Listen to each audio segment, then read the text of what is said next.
Taurus New Moon is practical, grounded, solid, and stable. Cosmically, after an intense period, the messages here are plain and simple.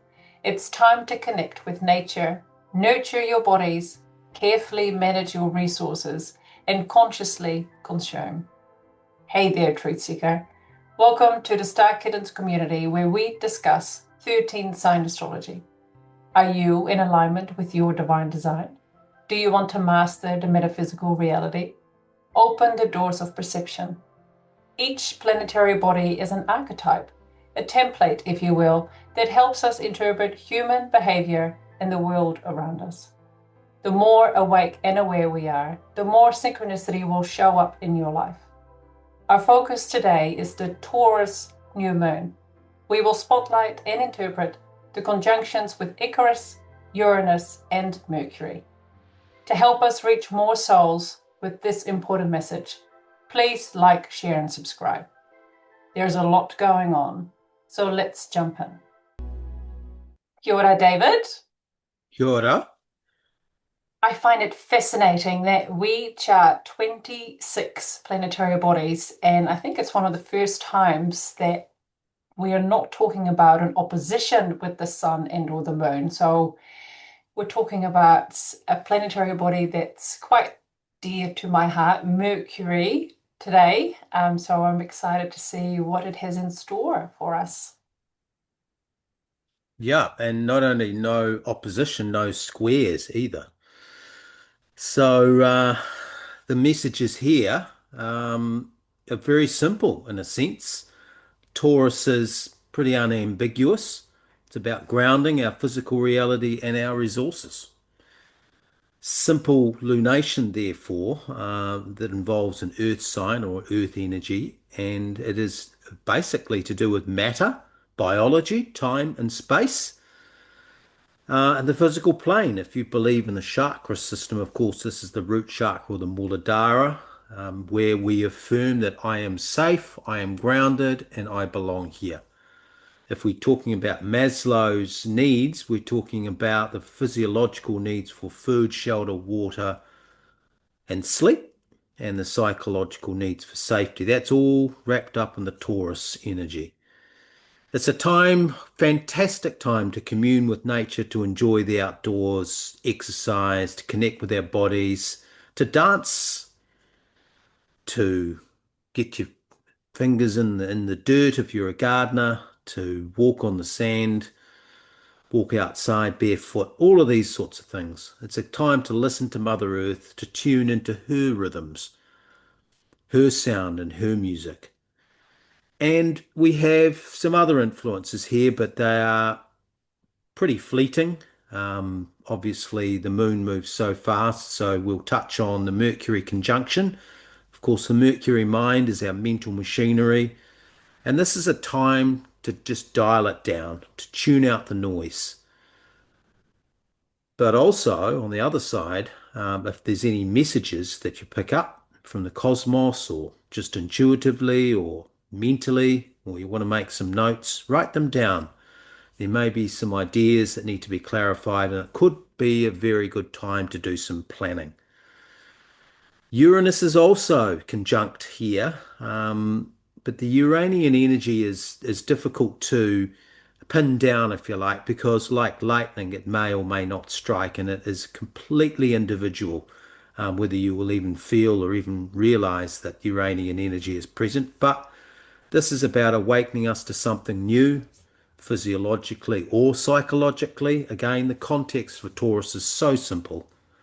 And there's an influence here from the asteroid Icarus that we often talk about, and that's basically about calculated risks. So if we do get any inspiration or insight at this time when we're out grounding, when we're relaxing in this Taurean energy, you may, in that quiet space, you may, in that time of play, you may, in that time of pleasure, get an insight. So that might be your higher self, your oversoul communicating with you. So just be open to that as well. So physical surroundings are very much the centerpiece of this. How we manage our resources and our patterns of consumption. And Are our physical resources, our material world, is it serving our highest good? That's probably the question, the overarching question to ask here. Are all of these things that we've accumulated and the things that we do on the physical plane, or don't do as the case may be, are they serving our highest good? Are they supporting our overall well-being? And are we in harmony with our environment? Are we in harmony with Mother Earth? Yes. Indeed. So for those listening, we'll show it on the screen now, but the new moon occurs on the 27th of May here in New Zealand at 2 minutes past 3 in the afternoon. Taurus, of course, is the second sign in the zodiac, and the guardian of Taurus is Venus. Taurus is important in both of our lives, as you as a Taurus rising, and I have my North Node in Taurus. So please give us some more insights about this Taurian energy. Yeah, so in doing this blog, I thought, how can I bring through some Taurean energy, hence the olive green hoodie. But of course, yep, as you mentioned, Taurus, and as we touched on, Taurus is the archetype that represents grounding, stability, and pleasure seeking, or what's called hedonism. It's associated with the earth element, and its spirit animal is probably one of the most well known, which is the bull, representing strength, power, fertility, determination, and reliability. The guardian, as you've just touched on, is Venus, and that basically represents love, romance, beauty, femininity, art, self worth, and our basic value system. If you don't feel grounded, stable, or secure at this particular full moon, it's time to focus on solutions. That's the Mercury energy. Ask your guides for inspiration and insight. The Uranian energy here opens up those portals or frequencies, if you like, to our oversoul or higher self. So it's a good time to ask for help. And Mercury, as I mentioned earlier, its influence is basically very practical sense is about planning. It's about putting some steps in place to make sure that our physiological needs and our psychological needs are met. Taurus, of course, is part of the wider Earth trilogy, and we consider Taurus to be, excuse me, raw materials or inputs, and basically that is money and physical possessions. So when we're thinking about these things at this Taurus new moon is if you don't have enough, how can you get more? Or if you don't have the right physical resources or possessions in place, how can you plot and plan going forward to make sure that those things are available to you? Yes, plotting and planning definitely comes handy at the moment with this Mercury energy. So Mercury, as I mentioned earlier, is close to my heart as I have two signs with the guardian being Mercury, so my moon being in Gemini and my sun being in Virgo. So lots of mercurial things happening here. So the sun and moon are at 12 degrees Taurus and Mercury being close by at 8 degrees. How is the Mercury energy practical at this time? Mercury, again, fairly simple, fairly well known, represents the principles of communication, intelligence, or left brain intelligence, and the ability to adapt. Of course, the Mercury energy is the two pillars. So, very much about duality, which is related to adaptability as well. Mercury is associated with those mythological figures of Hermes in the Greek and Mercury, of course, in the Roman pantheons. And they were known as the messengers of the gods, and they symbolize swiftness, intellect, and cunning. And again, it just feeds into this idea that this experience of this new moon is going to be quite fast, quite up tempo, quite upbeat, and will move swiftly. Mercury's influence extends, therefore, to how we think, learn, and communicate, as well as our ability to adapt to new information and ideas. It's a great time, therefore, with the Uranian influence that we're going to touch on in a moment, There may be some insights, there may be some sudden events take place in your life, or there may not. But this is just a lull, this is a calm, I guess. And in these opportunities, these cosmic windows of opportunities with the Mercury influence, the message or the signal is to gather data, to make assessments, to plan, as we touched on.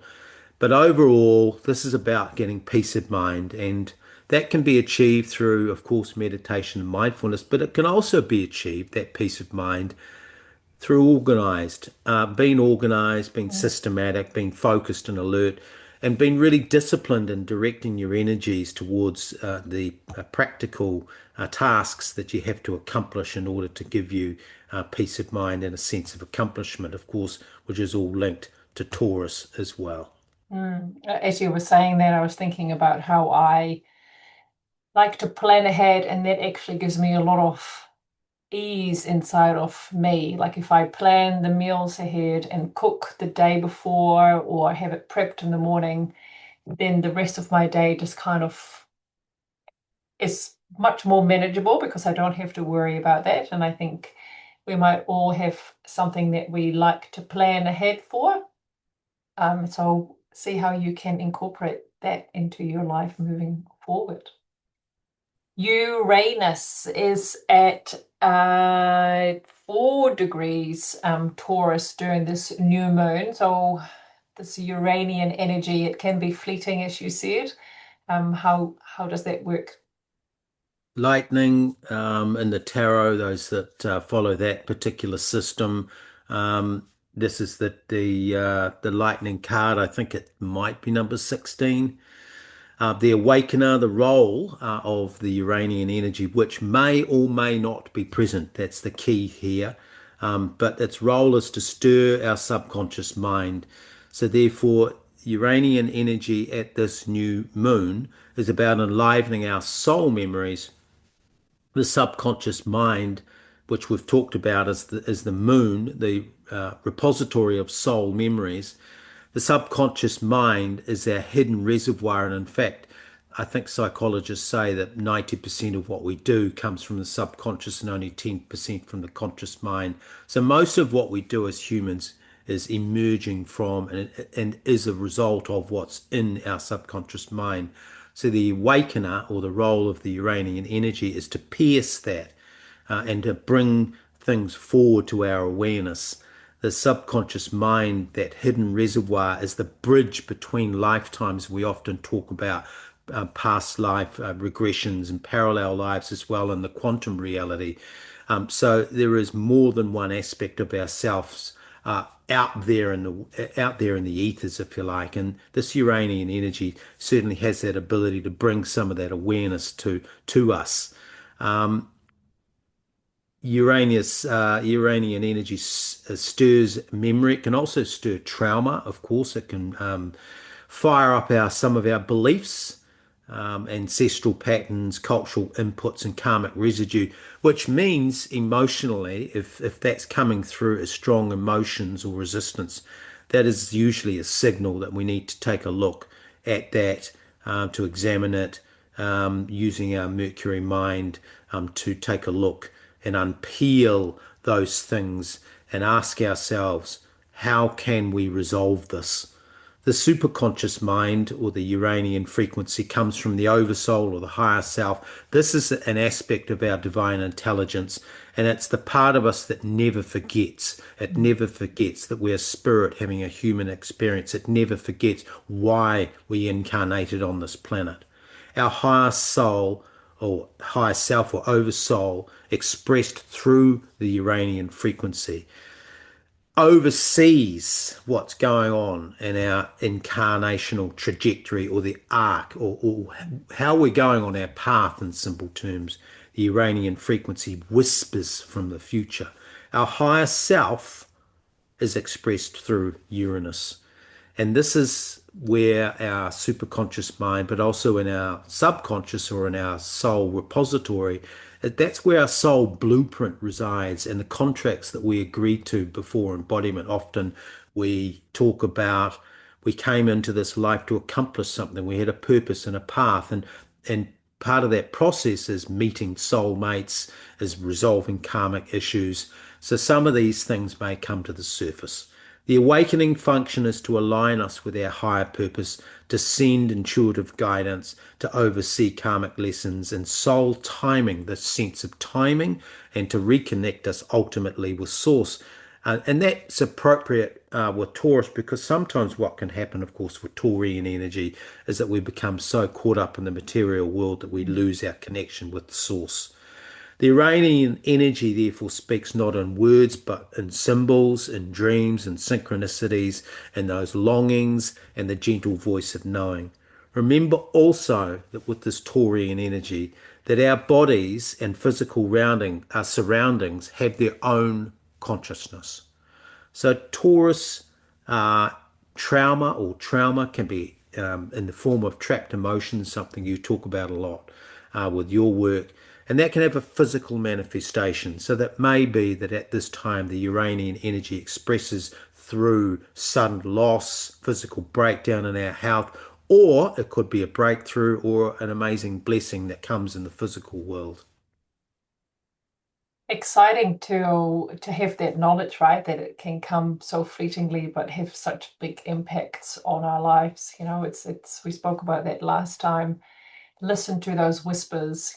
Take enough silence in your day to be open to any of those kind of messages. And these days we tend to, listen to podcasts or music or audiobooks or watch TV. There's always so much noise going on around us. And so perhaps this time is a good time to make sure that you take 5, 10 minutes a day to just be, whether it is cooking or in the garden or go for a walk and just listen to the birds or hear the spices cook in the pan or something along those lines. And there might just be little subtle messages coming through the ethers that are ready for you to be observed. So I'm quite interested to see how this calculated risk taking with the archetype of Icarus can play into all this.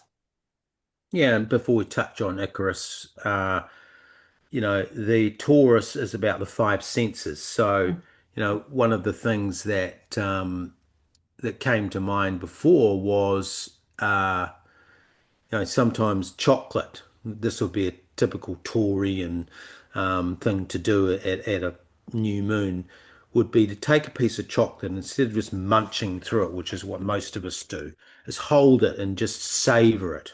Hold it for a little bit longer and really taste how it tastes, or if we're drinking something, take a bit of time, or like you say, if we're cooking, take some time to smell those aromas, or go outside and smell the flowers, or watch insects or bees at work. All of these things are about connecting with the source of our resources, which of course is Mother Earth, who sustains us all. And without Mm. her, we don't have a reality, on this earth at least, a physical reality.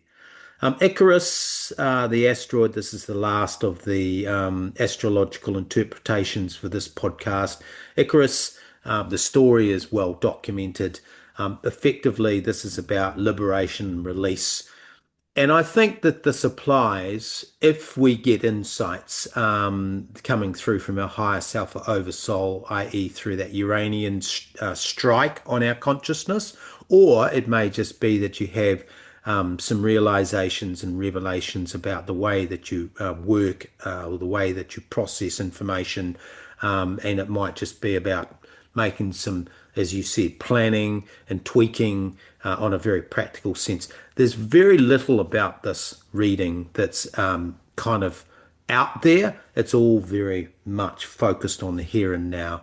And therefore, that Icarus energy, if, as I said, we get insights from our Uranian oversoul or higher self or from our soul, our family or guides, if we get something coming through to us in the form of a flash of awareness or a dream or a symbol or a synchronicity, if that happens, and there is a message to bring us more into alignment with our divine design, We may need to take some calculated risks. We may need to get out of our comfort zone. We may need to, for example, begin an exercise regime or modify our diet. We may need to do a physical review. We may need to declutter. We might have to ask ourselves genuinely and honestly, what am I holding on to in that physical world that that I no longer need or that no longer serves me? Mm. And remember that everything that we do, especially when you're planning for the future, we do have limitations. And this isn't to say that we shouldn't shoot for there's an expression when you're planning, you shoot for the stars, and if you miss, you still land at a much better place or a higher place than where you started. So remember, the Icarus myth is about remembering that we have limits to our capabilities and to operate to some extent. Yes, we've got to push our boundaries. Yes, we've got to push our physical limitations, but we do have limitations. And that's just about the moral of the story of the Icarus is don't fly too close to the sun. So be realistic in what it is that you're trying to accomplish and achieve at this time. And I guess the final message, as I said before, this is about peace of mind. It may be that Taurian energy, another way that it manifests, is that sometimes you just put your feet up. You may be that you've had a hard week, a hard month, a hard quarter, and it's a time to relax. Just take a couple of hours out for yourself, do something different, go sit in a spa, go for a swim, whatever it is. All of those things are on the table. You'll be able to figure it out. Just listen to your body and take a look around you. Just take a look at what you've accumulated and think about, on a very practical sense, how do I consume? What are my patterns with respect to Mother Earth? And how connected am I to this beautiful planet called Gaia that sustains all of us? That's right. Thank you for that beautiful message today, David. If you have enjoyed what we share, please make sure you check out our other episodes, both on YouTube, Spotify, and also Apple Podcast. You can purchase a chart from us with a interpretation of your sun, moon, and rising sign, as well as a natal reading. So thank you so much, David. Is there any brief closing message you would like to share? There is no brief closing message. Okay, until next time then. Ngā mihi. Namaste.